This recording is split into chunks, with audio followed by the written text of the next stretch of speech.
Sometimes, progress is the win. In some seasons, just surviving is victory. Just maintaining is the W. Lately, that's been my biggest focus. Not explosive growth. Not fireworks. Just winning the day. There was this brutal chapter in Bill Ackman's life. Going through a divorce. Down $4 billion. A complete mess.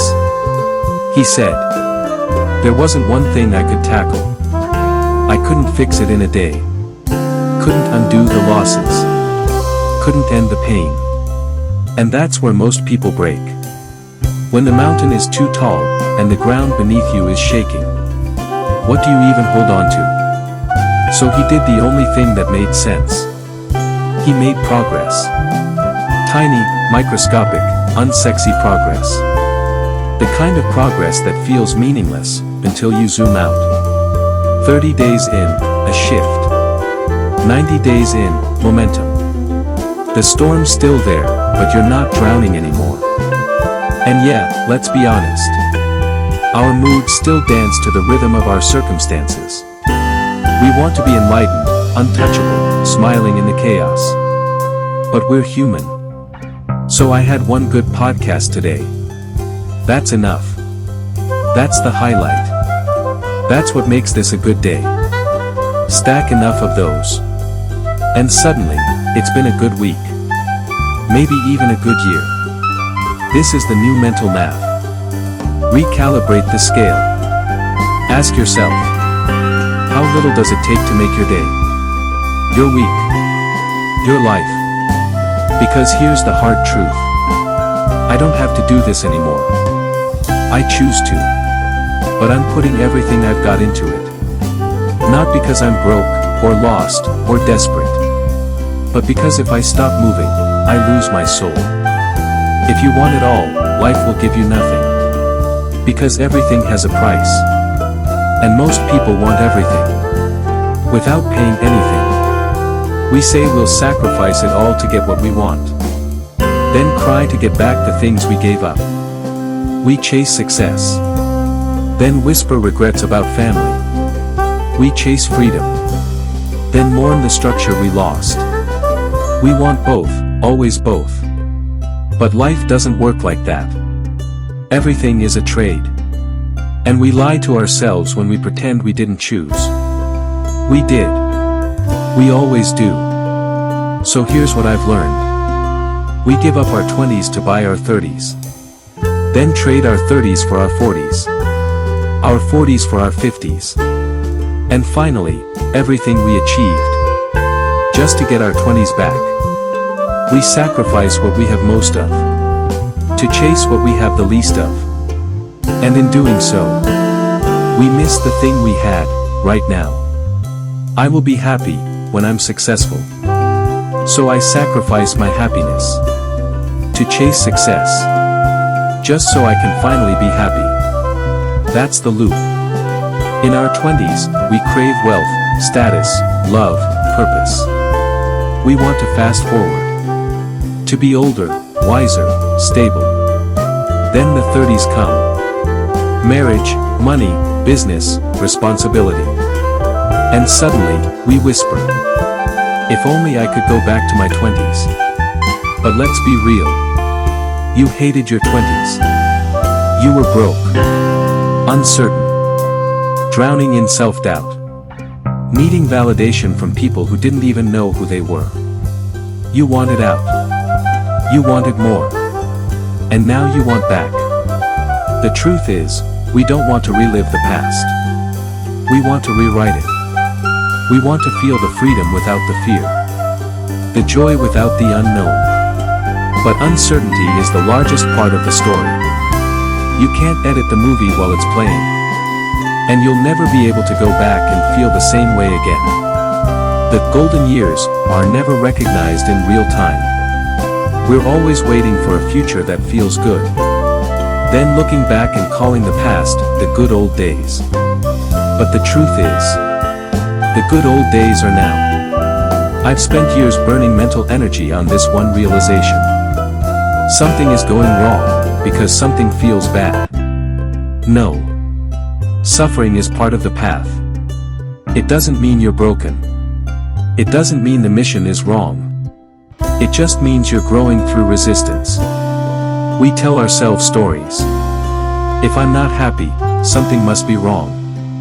If I'm struggling, I need to fix the external. But sometimes, the story needs fixing, not the situation. And then comes the second trap, memory distortion. Punishment fades. We forget the pain, the hangover, the heartbreak, the burnout. You swore you'd never go back.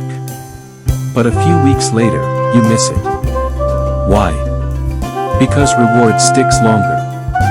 We edit the past until it feels romantic. And that creates a dangerous illusion. That the past was better than the present. But the present is the only thing you've ever actually lived in. And if you disrespect it, you'll always live in fiction. I've started inverting the game. Instead of asking, how can I succeed? I ask, what would destroy this? List those. Then do the opposite. That's where creativity lives. Not in chasing more, but in dodging death.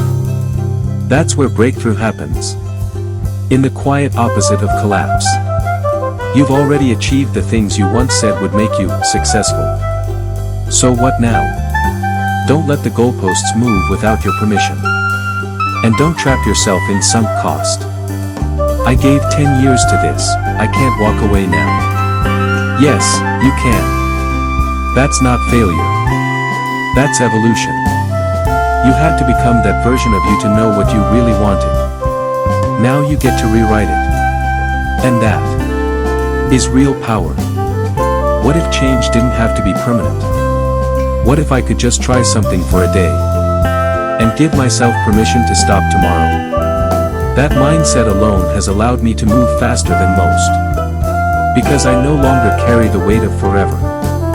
On decisions that only need to serve right now. If it works today, I'll do it today. If I'm tired tomorrow, I'll rest. Not because I'm burned out, but because I listen. And no, I'm not apologizing for that. Who am I apologizing to, anyway? I've stopped judging my entire life by bad seasons. Because when I look back, I don't remember 95% of the year. Most of it was repetition. Routine. Nothing dramatic. Nothing worth remembering. Just a few moments. Good ones, and bad ones. Tiny flashes that somehow define everything. I've realized something. Maybe it wasn't a bad season. Maybe it was just 5 bad minutes. That I let infect 5 entire months. If that's possible with the negative, then why not with the positive? Here's the rarest skill in the world. Being in a good mood for no reason. We accept bad moods without explanation. I'm just not feeling it today. Fine. No one questions it. So what if I said, I'm in a great mood, just because? Why is joy required to justify itself? While pain gets a free pass. If you can be unhappy without cause, then you can be happy without one too. That's the practice. Choosing the state you want, without needing permission. Now let's talk about control. We think if we can predict the future, we can control it. So we tie our emotions to outcomes. I'll be happy when I make the billion. I'll be fulfilled when I find the one. I'll be at peace when it's all done. But that's holding your happiness hostage. So here's the shift. What if something small could be something great? What if this quiet morning, this one idea, was enough? And then there's the silence of the middle. People only cheer for you twice. When you start. And when you finish. Never in the middle.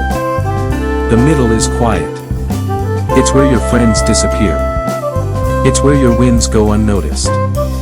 It's where your sacrifices get mocked. It's also where you pass the people who did nothing. But you haven't caught up to the ones who've done it for decades. It's lonely there. But it's also sacred. Because that's where winning happens. And here's something darker. People will support you until you pass them. As long as you're beneath them, they clap. You're safe. You're trying. You're not a threat. But as soon as you rise, as soon as you stop being the underdog, watch how their tone changes. Their support was conditional. It had limits. You find out very quickly who's rooting for your rise, and who is just cheering your struggle. There's a reason it hurts. You don't know how the story ends. You're giving up everything. Your comfort, your friends, your identity. In the hope that it pays off. And the fear is real. What if it doesn't? What if you sacrificed it all? And still don't win? That's the brutal truth that most people don't say out loud. But the answer isn't in control. It's in faith. In movement. In becoming the type of person who can walk into uncertainty with eyes open. Music, in hindsight, it always looks like it was worth it. Of course I would have made that trade. Of course I'd go through all that again, look how it turned out. But the truth is, you didn't know.